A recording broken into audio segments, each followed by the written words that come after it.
Hi there, English vocabulary की problem को दूर करने के लिए आज हम फिर आपके सामने रूबरू हैं और इस सेकंड पार्ट में हम और आपके लिए ईडियम्स लेकर के आए हैं ताकि आपकी जो प्रॉब्लम है कि ईडियम को हम एक बार लर्न करके भूल जाते हैं, तो टिप्स एंड ट्रिप्स के साथ इस पार्ट 2 में इस सीरीज को हम आगे बढ़ाएंगे। This is M Rahman and I welcome you to our ऐसी क्लासेस ऑफ इंग्लिश लैंग्वेज। अगर अभी तक भी आपने हमारे चैनल को सब्सक्राइब नहीं किया है तो सब्सक्राइब कीजिए, लाइक कीजिए और शेयर कीजिए और शुरू से लास्ट तक इस वीडियो के साथ बने रहिए और पिन ड्रॉप साइलेंस में बिल्कुल जाकर के इन सारी जो टिप्स एंड ट्रिक्स हम आपके सामने एक्सप्लेन करने वाले हैं ध्यान से सुनेंगे। और जब आप इसको ध्यान से सुनेंगे तो कुछ पॉइंट्स को आप नोट भी करते चलेंगे और फिर देखेंगे कि आपको ये वर्ड्स हमेशा के लिए याद हो गए हैं। आइए शुरू करते हैं। आज की वोकेबलरी का पहला word call the tune. Call the tune, सबसे पहले हम इसका मीनिंग जानते हैं। इसका मीनिंग होता है to be in power of control. अब इसके बाद हम क्या करते हैं कि सबसे पहले मीनिंग जाना, मीनिंग जानने के बाद हमारा काम होता है ये देखना कि जो हमारा ईडियम है वह वर्ब है, एडजेक्टिव है, एडवर्ब है, क्या है। तो हमें पता चला कॉल है, तो दो बातें हमें पता चल गई, वर्ब और एडजेक्टिव और एडवर्ब के जानने से हमें ये आसानी हो जाती है कि सेंटेंस में हम इसको कहाँ पर रखें। तीसरी सबसे डिफ़िकल्ट बात जो हमारे सामने आती है वह यह होती है कि इसको लॉन्ग टर्म पर कैसे याद करें कि एक बार हमने देखा और ये हमें याद हो गया और याद करने की जो टेंशन है उसको हमने जस्ट बिल्कुल रूट आउट कर देना है। तो इसको इस तरह से देखिए, अगर मेरे पास किसी को कंट्रोल करने की पावर है तो ऐसा रिलेट करते हैं इसको कि जब हम सांप को पकड़ते हैं तो बीन बजाते हैं तो बीन की धुन से सांप कंट्रोल में आ जाता है। तो इसका मतलब है कि कौन कॉल करेगा ट्यून को, बीन को कौन बजाएगा। जो बीन बजाएगा वो शासन करेगा, रूल करेगा और जो उस ट्यून पर नाचेगा वो उसका जो है प्रजा होगी या जिस तरह से भी आप माने जिस पर शासन किया जाना है। तो नाउ इस सेंटेंस को अब यूज़ करके देख लेते हैं। Who will call the tune in the parliament these days. तो ये इसका सही यूज़ हुआ।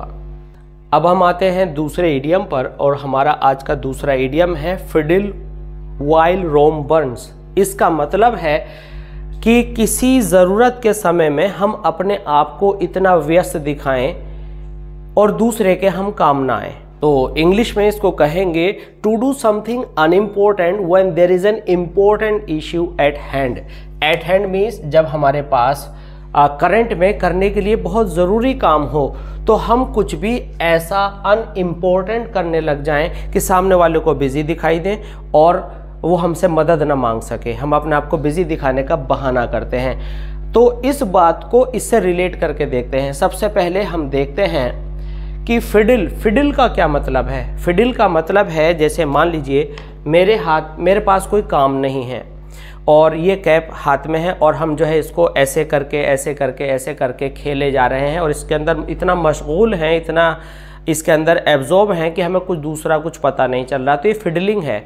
अननेसेसरीली किसी चीज़ को मूव करते रहना, कई बार कागज़ फाड़कर हाथ में आप घुमाते रहते हैं, तो वो फिडलिंग है। फिडल वाइल दौरान रोम बर्न्स, जब रोम में आग लगी हो उस समय आप तसल्ली से खड़े हुए अगर कुछ ऐसी एक्टिविटी करके बिजी दिखाते हैं तो उसका मतलब है कुछ अनइम्पोर्टेंट काम उस समय करना जब आपको बहुत ख़ास और ज़रूरी काम करना हो।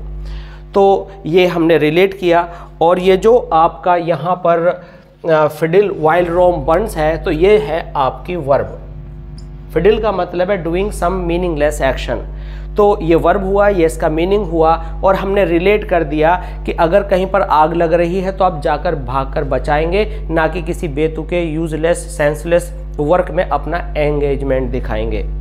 फॉर अ सॉन्ग, इसका मीनिंग है टू सेल और बाय समथिंग वेरी चीप। तो फॉर ए सॉन्ग का मीनिंग आया किसी चीज़ को बहुत सस्ते दामों पर कम कीमत में बेचना या ख़रीदना, कुछ भी एक हो सकता है। कुल मिलाकर के सस्ती कीमत पर लेन देन में से कुछ भी हो सकता है। तो फॉर अ सॉन्ग, तो फॉर अ सॉन्ग हमारा क्या है, एडवर्ब है। अब हमने पार्ट्स ऑफ स्पीच पता कर लिया, मीनिंग पता कर लिया, और इन वर्ड्स से ये जो हमने मीनिंग लिखा है यहाँ पर, जो मीनिंग देख रहे हैं, ये बिल्कुल मैच नहीं कर रहा। और रियलिटी में अगर हम इनफैक्ट बात करें तो हमें पता चलता है कि ईडियम्स के अंदर जो ऑप्शन में मीनिंग दिए गए होते हैं, जो वर्ड से मैच करें वो तो मीनिंग होता ही नहीं है, यहाँ बिल्कुल मैच नहीं कर रहा। तो अब हम इसको रिलेट करेंगे कि कैसे हमको ये पता चले कि फॉर ए सॉन्ग का मतलब सस्ता लेना या बेचना है।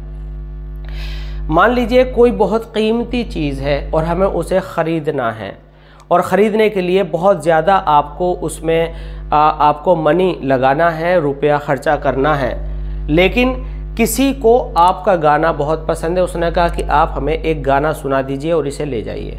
इट मीन्स गाने के बदले में आपने बेच दिया। तो फॉर अ सॉन्ग बहुत सस्ते में चला गया, उसको वो हाई वैल्यू उसकी पे नहीं करनी पड़ी। इसी तरह से ख़रीदना हो सकता है। तो फॉर अ सॉन्ग, तो फॉर अ सॉन्ग अब आप रिलेट कर पाए होंगे कि बहुत ही इजीली बिना पैसा खर्चा किए किसी चीज़ को ले लेना या दे देना। तो आप कहेंगे I bought this DJ, I bought this cell phone, whatever, ठीक है, फॉर अ सॉन्ग। नेक्स्ट हमारा इडियम है in the bag. In the bag, इसको हम ये भी कहते हैं दूसरे वर्ड्स में ऑन कार्ड्स, जिसका मीनिंग होता है going to happen. Going to happen, going to happen का मतलब क्या है कि क्या होने वाला है, क्या फ्यूचर के अंदर आने वाला है। इसको अब हम देखें इन द बैग, तो ये एडवर्ब की तरह से काम करेगा। ऑन द कार्ड्स आने वाले समय कब का आंसर देगा, तो ये हमारा एडवर्ब हुआ। गोइंग टू हैपन, हमें पता चला कि ये चीज़ जल्दी ही करंट फ्यूचर में होने वाली है, कुल मिलाकर के भविष्य में लिखी है कि होने वाली है। अब हम इसको रिलेट करेंगे कि हम इसको कैसे याद करें, ये हमें इजीली कैसे याद हो कि ये भविष्य में जल्दी होने वाला काम है। तो इसके लिए आपको ये देखना होगा, आपने टैरो कार्ड्स देखा होगा या एस्ट्रोलॉजर्स को सुना होगा कि उनके पास कुछ कार्ड्स जैसी चीज़ें होती हैं, उनमें वो देख करके बताते हैं कि आपके भविष्य में, आपके मुस्तकबिल में, फ्यूचर में क्या होने वाला है। तो इन the bag, it means bag में क्या रखा है, निकल कर क्या सामने आने वाला है। So as with on cards, कि आपके कार्ड्स में क्या फ्यूचर लिखा है। तो इसका मतलब होगा कि जो आपके साथ बहुत जल्दी हैपन होने वाला है। इसका हम यूज़ अपने सेंटेंस में इस तरह से कर सकते हैं, a great success is, your great success is on cards, या a great success is in the bag. अब आपके लिए, किसके लिए, ये आप सेंटेंस में ऐड कर सकते हैं। नेक्स्ट इडियम है रन इन द फैमिली।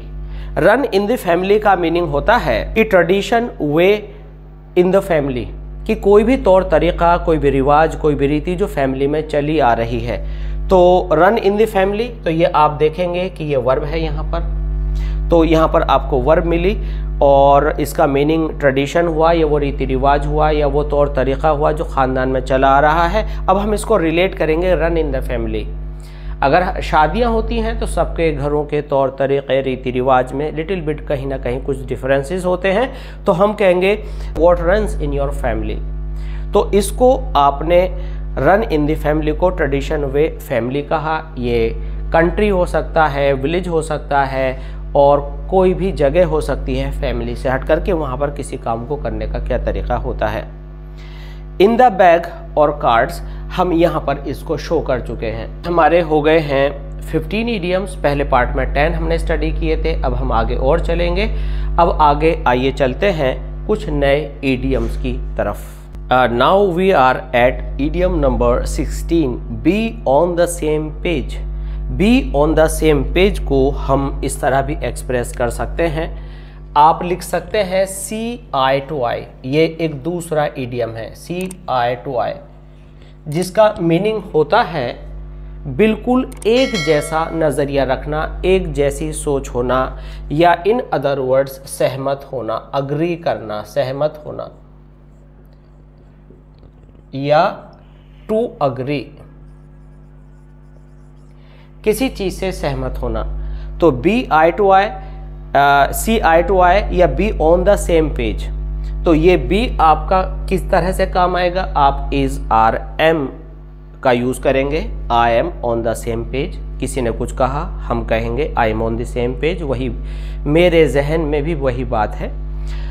तो अब हम इसको रिलेट करेंगे, मीनिंग पता लग गया, वर्ब कब मालूम हो गया। अब हम जब रिलेट करेंगे तो यहाँ हम देखेंगे कि अगर आप भी वही पेज पढ़ रहे हो और मैं भी वही पेज पर हूँ, बुक्स डिफरेंट है, नो मैटर, तो पता चलेगा कि हम दोनों की सोच की स्थिति एक जैसी है। तो इसका मतलब हो गया सहमत होना कि एक बात दोनों के जहन में, मस्तिष्क में एक जैसी है। एज थिक एज थीव्स, तो यहाँ पर इसमें कहा गया कि इतना मोटा जैसे चोर, तो थिक का मतलब जुड़ जाना भी होता है। तो यहाँ इसका मीनिंग निकल करके आता है फास्ट फ्रेंडशिप या fast friends, to be fast friends या पक्की दोस्ती। अब यहाँ पर पक्की दोस्ती से कैसे आप एज थिक एज थीव्स को यूज़ करेंगे। जब दो लोग या कुछ लोग बहुत ही मजबूत दोस्ती के अंदर होते हैं तो वो क्या करते हैं कि एक दूसरे की परेशानी में दूसरों को, जो आउटसाइडर्स हैं, उनको कुछ भी राज खोलते नहीं हैं। बिल्कुल उतना मजबूत जैसे कि एक चोर अगर पकड़ा जाए तो अपने ग्रुप की इन्फॉर्मेशन किसी को नहीं देता। थिक का मतलब होता है जैसे कि पन्ने पन्ने जुड़ते जाना और किताब बहुत मोटी होते जाना, यानी बहुत ही घनिष्ठता वाला, बहुत ही नज़दीकी वाला उनका रिश्ता होना। तो एज थिक एज थीव्स, तो यह हुआ हमारा लिंक। इसको यूज़ कैसे करेंगे हम अपने सेंटेंस में, तो इसको यूज़ करेंगे they are as thick as thieves, you can't take any information, any piece of information from them. Now let's move on to 18, slow of some esteem। इसका मतलब आप कह सकते हैं दिल का बोझ हल्का करना, इसको आप कह सकते हैं अपने मन का बोझ उतारना, इसको आप कह सकते हैं कुछ अपनी सी कह लेना। इसको इंग्लिश में कहेंगे टू लाइटन द एंगर, गुस्सा हल्का करना, एंग्विश घुटन हल्की करना, बोझ हल्का करना। अब बात है, ये तो वर्ब हो गया, तो दो बात क्लियर हो गई, मीनिंग भी और पार्ट्स ऑफ स्पीच भी। अब हमें इसके अंदर जो समझना है वो ये समझना है हाउ टू रिलेट, हम ऐसी कौन सी बात इससे रिलेट करें कि हमें याद हो जाए। तो इसके लिए हम क्या करेंगे, इसके लिए हम यहाँ पर जो हमारा टू लाइटन द एंगर है इसको समझते हैं। तो स्लो से किस तरह से आपने देखा होगा, जब भी कोई बस स्टैंड पर रोकी जाती है फॉर ए वाइल रेस्ट के लिए, तो एक बहुत तेज़ प्रेशर छूटने की सी आवाज़ आती है, जैसे कि कोई बहुत ही तेज़ जैसे गैस निकलने का साउंड होता है, इस तरह की आवाज़ आती है। तो आपने यही आवाज़ ट्रेन में सुनी होगी, जब ट्रेन किसी स्टेशन पर आकर रुकती है तो एकदम से एयर प्रेशर लूज़ किया जाता है, तो एकदम छपाक जैसी कोई आवाज़ निकलती है। तो यानी जो हीट उसमें बन रही थी, जो प्रेशर था, एक्सेसिव था, अधिक था, उसको हम कुछ कम कर लेते हैं। तो ऐसे ही अपने दिल की बात कहकर हम अपना गुस्सा, अपनी एंग्विश, अपनी घुटन को कम कर लेते हैं। तो स्लो ऑफ सम स्टीम, तो इसका यूज़ हम अपने सेंटेंस में कुछ इस तरह से कर सकते हैं। We must have some friends with us so that we may slow off some steam and we feel somewhat happy. Barrel of laughter या बैरल ऑफ लाफ भी हमने इसको कई जगह देखा है। इसका मीनिंग निकल करके यहाँ पर आता है फनी पर्सन। अब फनी पर्सन कैसे, देखिए आपने जब ग्रुप को शो करने वाले वर्ड्स पढ़े होंगे तो हम क्या कहते हैं, मधुमक्खियों के ग्रुप को स्वार्म ऑफ बीज, तो स्वार्म होता है जिसमें बहुत सारी मधुमक्खियाँ हों। तो जब कहकहे छूट रहे हों तो कहकहों के ग्रुप को हम कहते हैं बैरल ऑफ लाफ्टर। तो यहाँ पर अब हमें इडियोमेटिकली फनी पर्सन याद हुआ, तो वह funny person barrel of laughter noun है, ये भी नाउन है। तो बैरल का मतलब हुआ ग्रुप, कहकहों का, ठहाकों का। तो फनी पर्सन चुटकुले छोड़ता रहेगा, दूसरे लोग हंसते रहेंगे। तो जैसे गन से बुलेट्स निकलती हैं वैसी इस फनी मैन से चुटकुले निकलेंगे और वो हंसता रहेगा। तो हम कहेंगे one of my friends is barrel of laughter. Next one is in the dog house. In the dog house का मीनिंग होता है इन डिफिकल्ट सिचुएशन और इन प्रॉब्लम। अब इन प्रॉब्लम को आप कैसे समझेंगे? अब ये एडवर्ब है, in dog house, how are you, I am in dog house, nothing special, तो ये आपका आंसर होगा। तो आपका इन द डॉग हाउस, अगर आपको कुत्तों के घर में छोड़ दिया जाए, अपने घर में आप कुत्ते पाले, डॉग्स पाले, तो अपनी तरह से अच्छी तरह से सफाई और बहुत सारी चीज़ होंगी आपके लिए, वो बहुत ही अच्छा फील करने वाला होगा क्योंकि आपकी मर्ज़ी से है। लेकिन जब आपको डॉग्स के पिंजरे में छोड़ दिया जाए तो आई थिंक वो बहुत ही दिल को ख़राब फील कराने वाली सिचुएशन होगी। तो इन द डॉग हाउस यानी आप समझ सकते हैं गंदगी एंड प्रॉब्लम में। Idiom number 21, up for grabs. Up for grabs का सबसे पहले हम यहाँ पर जो है मीनिंग देखते हैं। इसका मीनिंग है अवेलेबल फॉर एवरीवन या एवरीबॉडी। तो अब फॉर द ग्रैब्स, अब यह आपका हो गया एडवर्ब हो गया, मीनिंग हो गया। अब हम इसको रिलेट करेंगे। अब फॉर द ग्रैब्स मुझे कैसे याद हो जाए कि मैं तुरंत ही अपना मीनिंग निकाल लूँ। तो इसको समझने के लिए आपको क्या करना है, पहले ग्रैब का मीनिंग समझते हैं। ग्रैब मतलब होता है थामना। किसी ने मैंगो फेंका, आपने थाम लिया, वो ग्रैब है। आपने कोई अपॉर्चुनिटी देखी, आपने एक्शन अच्छे से लिया और आपने उसको अपना लिया और आप जब सक्सेसफुल हो गए, वो ग्रैब है। ग्रैब, ग्रास्प, ये सिमिलर वर्ड्स हैं। तो up for the grab, available for everyone, यानी कोई चीज़ सेल चल रही है और आपको ख़रीदनी है, तो क्या होगा कि भाई इस रेट में ये चीज़ मिल रही है, इस प्राइस में ये चीज़ मिल रही है, तो हर आदमी की अप्रोच में है। तो it means in easy approach, कि कोई भी जाए और ख़रीद लाए। तो अप फॉर द ग्रैब सामने रखी है और कोई भी जा कर के उसको ग्रैब कर सकता है। Be glad to see the back of, तो इसका जो मीनिंग हम निकालेंगे वो हम मीनिंग निकालेंगे कि जब आपके यहाँ कोई मेहमान आ जाए और वो गैर ज़रूरी तौर से काफ़ी लंबे वक्त के लिए रहने लगे तो वो बोझ बन जाता है। तो आदमी चाहता है कि ये यहाँ से चला जाए, जैसा कि आज की सोसाइटी में जनरली देखने को मिलता है। तो इसका मीनिंग हम इंग्लिश में to be happy when somebody goes, जब वह जाए तो जाते में उसकी जो पीठ है आपकी तरफ होगी तो आप बड़े खुश होंगे, चलो ये मुसीबत टली। तो be glad to see the back of, इसका यूज़ हम अपने सेंटेंस में कुछ इस तरह से करेंगे। बी की जगह आप is are am was were कुछ लगाएंगे। We are glad to see the back of unwanted guest. I hope कि ये ईडियम्स जो कि बिल्कुल हमने नए छांटे हैं आपको बहुत अच्छे से पसंद आए होंगे और ये सभी कॉम्पिटिटिव एग्जामिनेशंस के लिए और दूसरे एकेडमिक्स के लिए, आपके डे टू डे स्पोकन के लिए, everywhere in every walk of your life ये यूज़फुल हैं। तो हमारे चैनल को सब्सक्राइब कीजिए, लाइक कीजिए एंड शेयर कीजिए। मिलते हैं जल्दी ही इसी तरह की दूसरी वीडियोस के साथ और जो आपकी रिक्वायरमेंट्स हैं वो आप कमेंट सेक्शन में हमें डाल सकते हैं। बने रहिए हमारे साथ। Thanks for being with us. Thanks a lot.